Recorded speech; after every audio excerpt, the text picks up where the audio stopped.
So if you live in the West, what does that do to the female psyche of a young woman growing up? It definitely increases the degree to which young women are anxious and depressed, because it makes them self-conscious.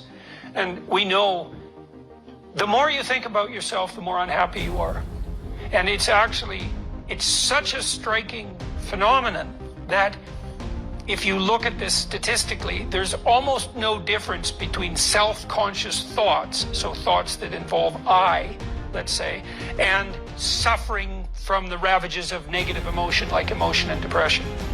And so this obsessive self-centeredness, narrow self-centeredness, just makes all of that suffering much, much worse. So clearly, that's clearly the case.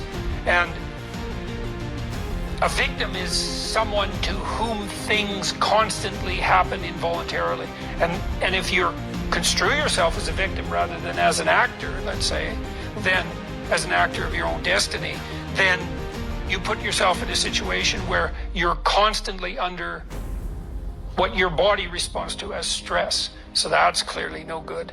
And then I think there's another factor many other factors that are confusing young women.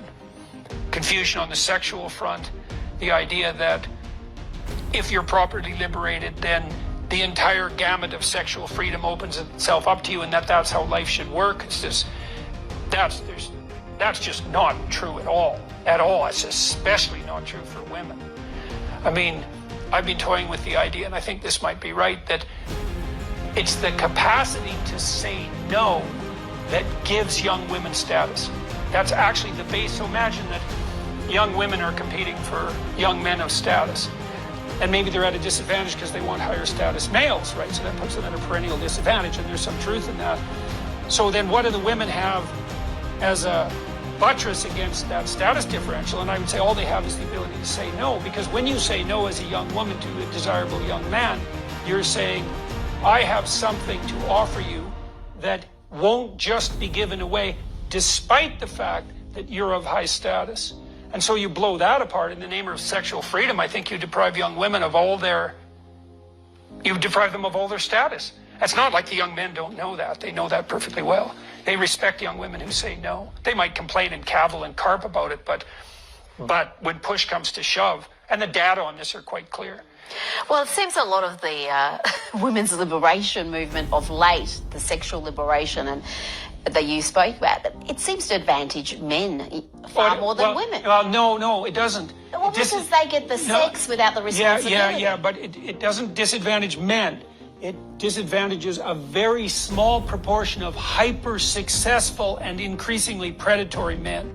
Because it disadvantages most men, because what happens is that when the sexual constraints are lifted off women, they all migrate to a very small percentage of men, 5% maybe.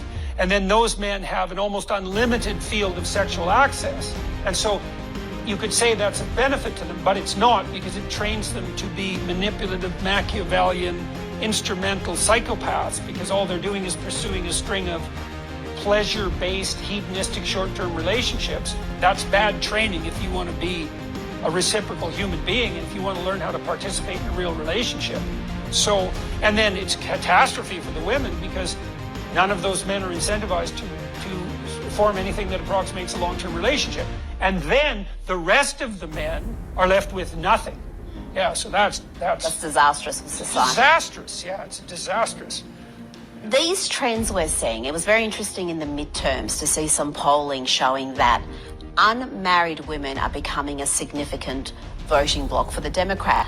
Something like 2 in 3 vote Democrat. Now, why do you think that is? Why is it that married men and married women are gravitating towards the Republicans and unmarried women, according to these exit polls, are opting for the Democrats? Well, why it's unmarried women is harder to parse out. Why it's women is relatively easy to understand. I looked technically with one of my students at what predicted politically correct belief, and one of the big predictors was feminine temperament, but over and above feminine temperament was being female. So there is a tilt towards the left that seems to characterize femininity, and you might ask yourself, why? So let's imagine for a moment one source of the intrinsically female ethos.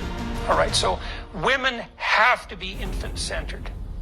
In fact, I think women's nervous systems are optimized for the mother-infant dyad and not for individual women. So women are more sensitive to negative emotion. Now, there's a bunch of reasons for that. Women are more vulnerable sexually and physically. So it would make sense for them to be more responsive to threat. But then you could add an additional layer, which is, well, yeah, they also have to take primary responsibility for very dependent infants. And so it would make sense for someone whose life is characterized by that intense dependent dyadic relationship to be more sensitive to negative emotion. Okay, and so what would that mean? Well, it would mean in part to be prone to defending the infant. Well, that's woke culture in some sense. So on the woke side, imagine for the instinctive female ethos, here's the world. There are 3 categories. That's all, 3 categories. Infant, caretaker of infant, predator. So you're either an infant, like a university student who's victimized, or you're a caretaker, like a university administrator who's infantilizing the university students, or you're a predator.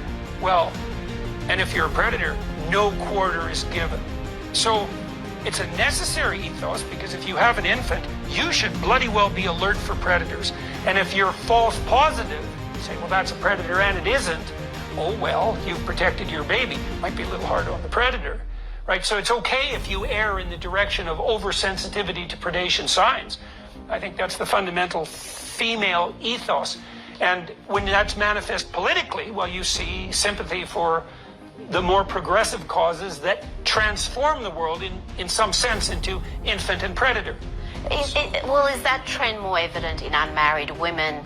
I mean, it's evident in Australia as well.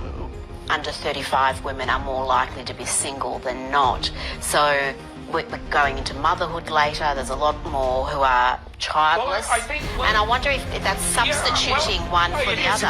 It is substituting, I think. I think what happens to most women when they have an infant is they start understanding that, oh, that's an infant.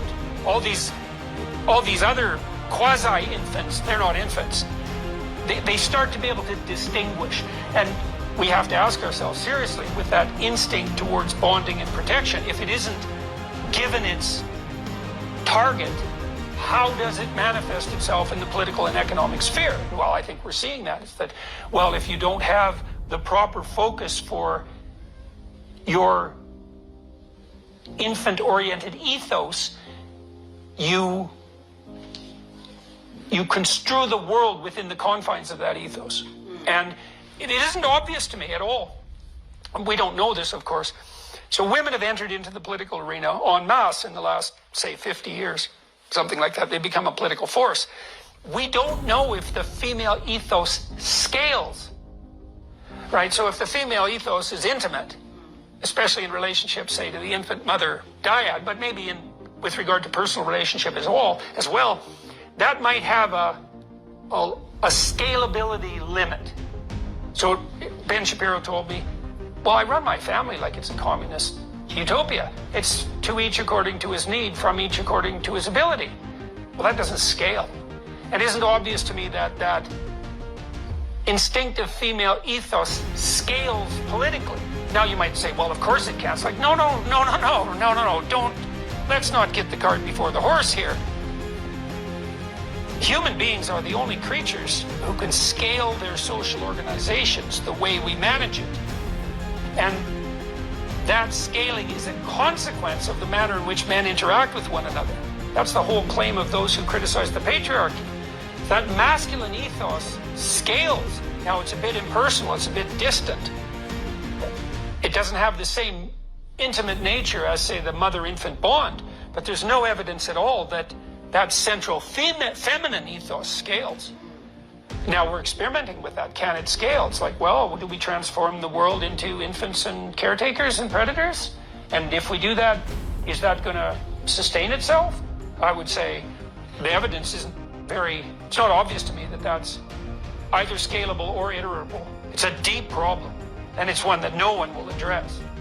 Well, yeah, these are the sort of issues we don't really discuss in any meaningful way. The trends we're seeing, whether they're desirable, and spoken about the rates of depression, the rates of suicide we're seeing in these prosperous, peaceful nations, which should be, heaven on earth, and yet there's this deep identity crisis. Yeah, where does that come from? Is it that lack of responsibility, lack of meaning in life? I think it is that to a large degree. It's a consequence of something like a pathologically prolonged immaturity, because I do think that the meaning that sustains and that iterates and unifies socially is based on an ethos of responsibility. That's the advantage to maturity. And you can certainly put forward the question, well, why should you grow up? That's the eternal question of Peter Pan. And I think the answer to that is because, all things considered, it's much better to grow up. Well, what does better mean? It's a better game. It's more sustainable. It's more socially uniting. It's more productive. It's more generous. All of that. And I don't think we know that well enough consciously. We can't communicate that, or haven't been able to communicate that effectively to young people. Certainly for a long time. It's at least since the early 60s that there's been anything like a cultural consensus that even should be communicated to young people. And then, you have the corporate dollars chasing the childhood and teenage market. Teenagers have disposable income. They're a target of a lot of messaging. And so the elevation of adolescence to something like an ideal has also been driven by corporate interests. And people often, I remember when I was a teenager, people would say, these are the best years of your life. And I looked around at my friends and I thought, God, I hope not, because nobody I know is the least bit happy